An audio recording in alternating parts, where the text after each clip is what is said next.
What's up, everybody? So this is Behind the Poet Life, and this is where we close out the trip to Oakland, California.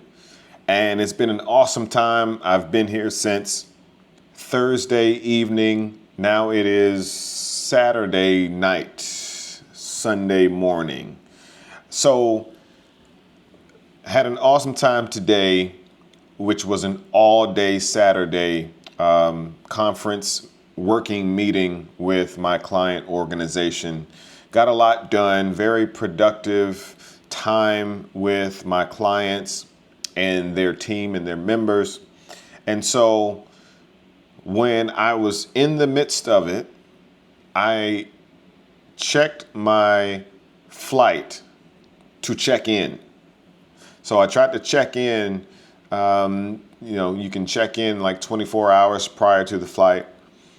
And when I went to the Southwest app, my flight was changed. So unfortunately, today was the day where they start reducing the flights around the country by 10%.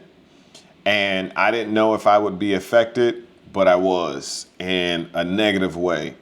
My flight was supposed to be roughly around 12 or 1 o'clock or something like that p.m. And we also have a Sunday morning session. So I was going to make half of that to make it to the airport on time, right? And so I went to the app to check in, and they changed my flight. They changed my flight to 6 p.m. to arrive in Portland, Oregon at midnight. Now, I'm supposed to be teaching in Portland, Oregon at 3 p.m. So I'm panicking in the meeting, quietly, of course, trying to, keep my composure. But I'm like, okay, whoa, what's happening? And I had no notifications, no email, no text message saying that my flight was changed. And so I said, okay, well, I need to go in here and try to change my flight to something else. And so I was able to change my flight to something else.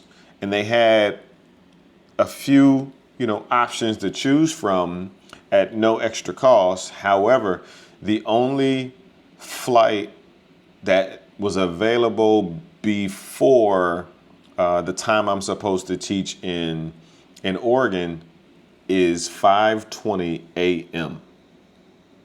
And so I said, okay, I'm not getting any sleep tonight because obviously I need to be at the airport 2 hours prior. So I have to get to the airport at 3 a.m. And guess what? You might kind of tell what time it is by looking at my eyes, because it is, what time is it? It is 1:13 a.m. West Coast time, but back home, and I'm still operating on East Coast time, it's 4:13 a.m. in the morning, and I have not been to sleep from an all-day working conference meeting. So I definitely don't want to go to sleep because I'm scared to oversleep and snooze the alarm and all of that. So I just said, you know what? I have homework anyway, and it's due Sunday night. So that's what I'm doing right now is trying to get this homework done. Now, here's the thing. The question is, what do I do at 7:30 in the morning when I arrive in Portland, Oregon for the first time ever? So I reached out to my, poetry colleagues that I'm meeting up with, and they shared with me some bookstores and some spots that I can hang out until that 3 o'clock mark. And I might just be at the airport until it's time to head out, because I'm not spending a bunch of money on Ubers and taxis and whatever else. So it might be an airport day. And I didn't know. I didn't know it was going to be like this. I didn't know the flight reduction situation was going to affect me the exact date that it started. So that's what's happening right now, y'all. Y'all pray for me because I'm operating on fumes and apples right now. So, but this is a part of it. This is the part of behind the scenes. I know you see the flyers, for the master classes that I'm teaching, and I'm here in Oakland, California, to serve my clients and leaving, an opportunity to serve my clients, then to serve the poets.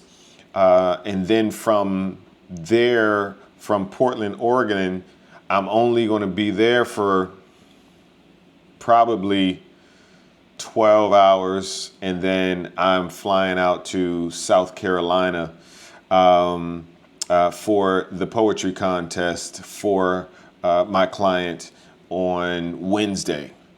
So, it's a challenge, but these are the things that, we pray for, right? When there were no opportunities, these were the things, the opportunities that we prayed for. And now that they're here, you prayed to eat, and now you got food on your plate. It's time to eat, y'all. So that's what's happening now.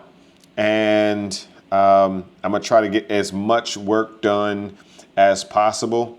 But I will share with you how the conference working meeting went today. Very productive, as I said earlier. And I was able to share some creative strategy. One of the suggestions or the ideas that I shared with them was to transform the organization into an influencer. Not a person, but the organization itself. What do I mean by that? In the moment, we were talking about getting our message and the cause out there to the people. And so they are more aware and knowledgeable about this particular cause and the solution and the resolution to all of this. And someone brought up, we need to connect with, the Kai Cenats and the influencers and in my mind, my thought is, well, why don't we leverage and use that money that we were thinking about, giving to an influencer and become the influencer? How do we become the influencer? We create a platform. We create a broadcasting platform such as a podcast, right? And the movement, the industry that we're in, we become the go-to for the information and knowledge. These spirited conversations that we're having in these rooms, in this room that we're sitting in at the moment, these are the same conversations that the people need to hear and be a part of, right? And so these same conversations can transform into episodes. These same conversations we can open up to the world and have conversations with the politicians, the people that the cause is for, is impacting, and allow them to tell their story, but also to make more people aware of what we have to offer and how we can solve the problem. So well received. We're looking at doing a lot of that. And here's one thing that I did to demonstrate and not just talk about it and not just give an example, but be an example. So during the break time, I pulled one person at a time to the hallway with the same camera that I'm looking at right now and asked them 3 questions: their name, where they traveled from to get here to Oakland, and what they're doing here in Oakland for this conference and what they want to get out of it, right? And so right then and there, I was able to demonstrate the power of just taking action right now, you know, I quickly took one of those and I got everybody in the room. So I got like 20 pieces of content that we will spread out throughout the weeks. But I posted one of them and it got great engagement. All right, y'all. So I don't know what I was saying before my camera cut off, but it cut off because it went to sleep or it died. So I have now 3% on my camera, long enough for me to close this video out. So yeah. Anyway, listen, this is the closeout of Oakland. And once I get to, where am I going?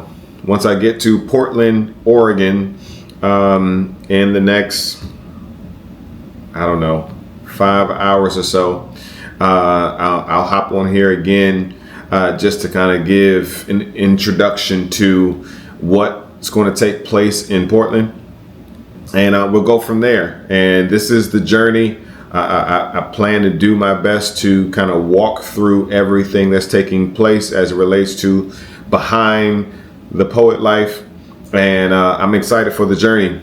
And yeah, I'm tired, but you know, there's work to do and there's a flight to catch, and I'm about to get out of here. Right now, roughly it is about 2 a.m. on the West Coast and 5 a.m. On the East Coast. So this is the life. This is the poet life, you know. This is the next level as it relates to the poet life, y'all. So if you have any questions, anything that you want to know or suggest, just drop a comment down below. And I'll definitely respond in the comments or even on video. So let's start interacting, y'all. Let's do some work in that regard, and really excited to see what's coming up next. I teach a master class on how to create an income and a career with your poetry in Oregon and in person. So. Listen, I appreciate y'all. If you haven't already, subscribe, and I'll see you in the next video. Peace.